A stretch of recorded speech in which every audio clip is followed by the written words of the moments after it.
Agriculture price policy હેઠળ સરકાર શું કરે છે? ત્રણ પ્રકારની વેલ્યુ નક્કી કરે છે. એક છે મિનિમમ સપોર્ટ પ્રાઇસ, જેને ટેકાનો ભાવ કહીએ છીએ આપણે. બીજી પ્રાઇસ સરકાર નક્કી કરે છે જેનું નામ છે પ્રોક્યુરમેન્ટ પ્રાઇસ, અને સરકાર ત્રીજી પ્રાઇસ નક્કી કરે છે જેનું નામ છે ઇશ્યુડ પ્રાઇસ. ઓકે, આને ગુજરાતીમાં શું કહેવા છે? આને ગુજરાતીમાં કહેવા છે ન્યૂનતમ સમર્થન મૂલ્ય, આને ગુજરાતીમાં કહેવા છે ખરીદ મૂલ્ય, આને ગુજરાતીમાં કહેવા છે નિર્ગમન મૂલ્ય અથવા નિકાસી મૂલ્ય. આ શું છે સમજીએ. દર વર્ષે સરકાર વાવણી પહેલા વર્ષમાં 2 વાર સરકાર શું કરે છે? 2 વાર, પણ ક્યારે? તો કે ભાઈ રવિ પાક અને ખરીફ પાક, 2 પાક માટે. આ 2 પાક માટે સરકાર શું કરે છે? તો ભાવ જાહેર કરે છે, ટેકાનો ભાવ, કે ભાઈ અમે આટલા રૂપિયા વસ્તુ ખરીદી લઈશું. ઉદાહરણ તરીકે હું અહીંયા આગળ લખું છું. ઉદાહરણ તરીકે સરકારે જાહેર કર્યું કે ભાઈ ઘઉં અમે 400 રૂપિયા મણ એટલે 20 કિલો. ઓકે, તો 400 રૂપિયા અમે ઘઉંને ખરીદી લઈશું. તો આને શું કહેવાય? મિનિમમ સપોર્ટ પ્રાઇસ, જે સરકારે જાહેર કરી છે. સરકાર જ્યારે વાવણી થઈ જશે, લણણી થઈ જશે, બધું થઈ જશે, સરકાર શું કરે છે? 400 રૂપિયા ખરીદ છે. 400 રૂપિયા શું છે?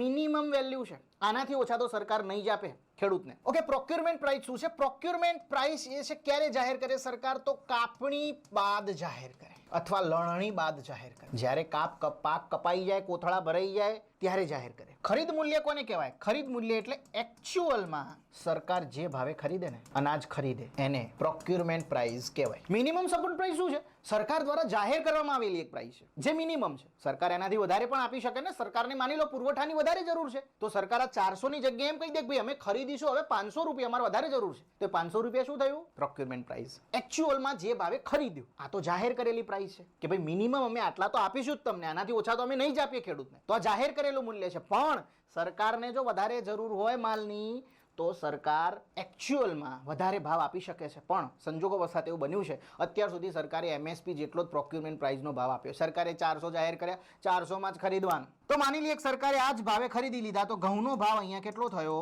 400 રૂપિયા પ્રતિ મણ. આ પણ વર્ષમાં 2 વખત રવિ અને ખરીફ પાક માટે જાહેર થાય ઓબ્વિયસલી. ઓકે, હવે આ જે ઘઉં ખરીદાયા એ ક્યાં જશે? તો કે ભાઈ ઇશ્યુડ પ્રાઇસ, એટલે કે અહીંયા આગળ સીધા ક્યાં જશે? સસ્તા અનાજની જે દુકાનો છે ત્યાં આગળ જશે. 1 મણના 400 રૂપિયા, તો 20 કિલોના 400 રૂપિયા છે, તો કિલોના કેટલા થાય? 20 રૂપિયા કિલો થયું કે ના થયું? સરકારને અનાજ રૂપિયા કેટલા રૂપિયા પડ્યું? 20 રૂપિયા કિલો પડ્યા ને ઘઉં. હવે આ સસ્તા અનાજની દુકાનોમાં ઘઉં જશે.